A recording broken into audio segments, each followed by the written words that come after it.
Have you ever wondered why we label some emotions as positive and others as negative? Is this classification truly accurate or beneficial? It's a question worth pondering, isn't it? For so long, we've been conditioned to categorize our feelings into these two simplistic buckets. Joy, love, excitement. They all get the green light as positive emotions. On the flip side, we've got anger, fear, sadness, quickly stamped as negative and something to be avoided. But isn't this a rather limited way to understand our complex emotional landscape? It's like trying to appreciate a symphony by only listening to a couple of instruments. We're missing out on the full richness, the full depth of the music. Every emotion, whether we label it as positive or negative, has its unique role and message for us. So let's challenge this conventional classification and dive deeper to understand the reality of our emotional spectrum. Classifying emotions as negative implies they are bad or unwanted, but is this really the case? Let's delve into this common misconception. It's easy to see why emotions such as anger, sadness, or fear might earn the label of negative. They're uncomfortable, they can disrupt our peace, and often society tells us they're undesirable, but labeling these emotions as negative suggests they are inherently bad, which is a fallacy. Each emotion, no matter how uncomfortable, serves a purpose. They're signals from our internal world, alerting us to something that needs our attention. Much like a red traffic light isn't negative, but rather a sign to stop for safety, these so-called negative emotions are not our enemies. They are indicators, guides, and protectors. They are a part of our human experience, and it's time we stop demonizing them. Remember, no emotion is inherently bad. It's all about context and how we respond to it. Every emotion we experience has a purpose, a message to convey. They guide us through life. Take joy, for instance. It's not just about feeling good or being happy. Joy is a signal that we're on the right track, that we're aligned with our values and goals. It's a confirmation that we're living in harmony with our true selves. Then there's sadness. It's a response to loss, but it's also a call to action. It nudges us to reflect on what matters, to redefine our priorities, and to seek support when we need it. Fear, often labeled as negative, is actually a protector. It's an alarm system, warning us of potential danger and guiding our decisions to ensure our survival. And what about disgust? It's a boundary setter. It tells us what we don't want, guiding us away from things that are potentially harmful. Emotions, in their purest form, are neither good nor bad, positive nor negative. They are simply information, signposts that help us navigate our world. They are our internal compass, pointing us in the direction we need to go. So the next time you feel an emotion stirring, invite it in. Listen to its message. What is it telling you about your experience? How is it guiding you? Remember, every emotion holds intrinsic value. They aren't just fleeting feelings, but guides providing us with invaluable insights about our lives and our experiences. Emotions are not just feelings, they are our internal compass. Consider anger, often labeled as a negative emotion. But what if we told you it acts as a protector when your personal boundaries are crossed? Picture this scenario.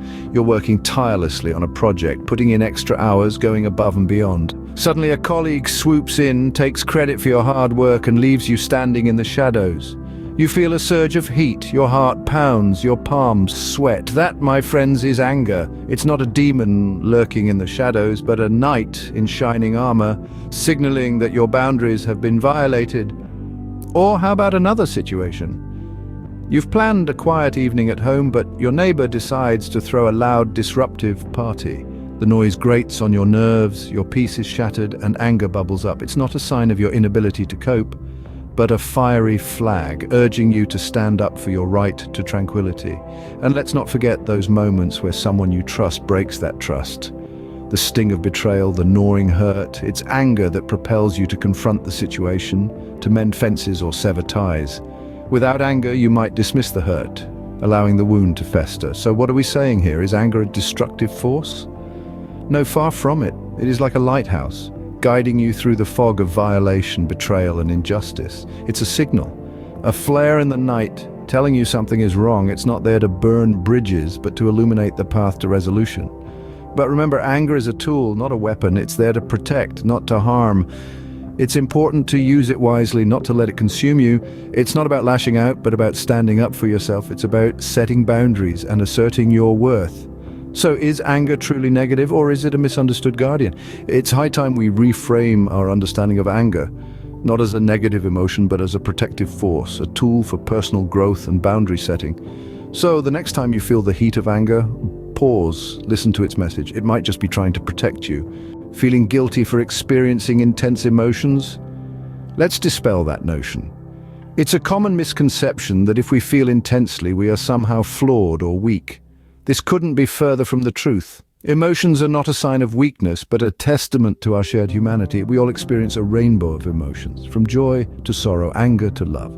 Each of these feelings, no matter how intense, is a part of our human experience. They are our internal compass, guiding us through life's ups and downs and helping us navigate our personal boundaries. Now let's talk about guilt. Guilt is often a byproduct of the false notion that there are good and bad emotions. We may feel guilty for feeling angry or sad, believing that we should always be happy or calm. This is a myth that we need to debunk. Remember, there's no such thing as a bad emotion. Each emotion we experience has its own value, its own message for us. Even the ones that make us uncomfortable or challenge us can be our greatest teachers. So the next time you find yourself feeling guilty for experiencing strong emotions, take a moment, breathe.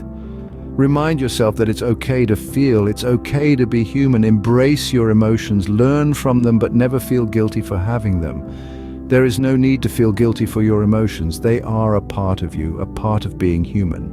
While all emotions are important, it's crucial we learn to navigate them constructively. Imagine you're a sailor and your emotions are the vast sea you're sailing on. At times, the waters may be calm, but on other occasions you might find yourself in the midst of a storm. Navigating through these varying emotional states is an essential skill we all need to master. You see, when strong emotions arise, they're like powerful waves that can easily capsize our boat if we don't handle them properly. But with the right strategies in place, we can learn to ride these waves, using their energy to propel us forward rather than letting them overwhelm us. So how do we do this? Well, the first step is to acknowledge and accept our emotions. Remember, there's no such thing as a bad emotion. Each feeling is a crucial part of our emotional landscape, and it's there for a reason. Next, we need to understand what our emotions are trying to tell us. Are they signaling a need that's not being met? Are they pointing to a boundary that's been crossed? Once we decipher their messages, we can respond in a way that aligns with our values and promotes our well-being. In our upcoming video series, we'll be exploring each emotion in depth, providing practical insights and strategies to help you navigate the high seas of your emotional world. Mastering our emotions doesn't mean suppressing them, but understanding and navigating them. Ready to dive deeper into the world of emotions? Well, hold on to your seats, because we're just getting started.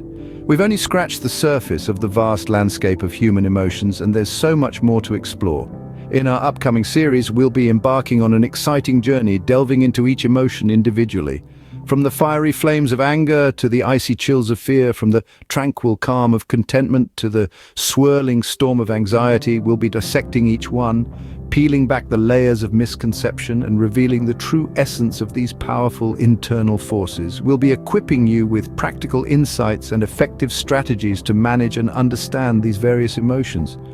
We'll help you to decode their messages, to listen to their wisdom, and to respond to them in a constructive way. We'll be shattering stereotypes, challenging societal norms, and redefining what it means to feel. You'll be surprised to discover just how much you didn't know about your own emotions and how much they can teach you about yourself and the world around you. So, whether you're feeling curious, excited, or even a little apprehensive, we invite you to join us. Together, we'll navigate the emotional spectrum, transforming our perceptions and revolutionizing our understanding of emotions. Stay tuned as we embark on this journey to understand, accept, and navigate our emotions.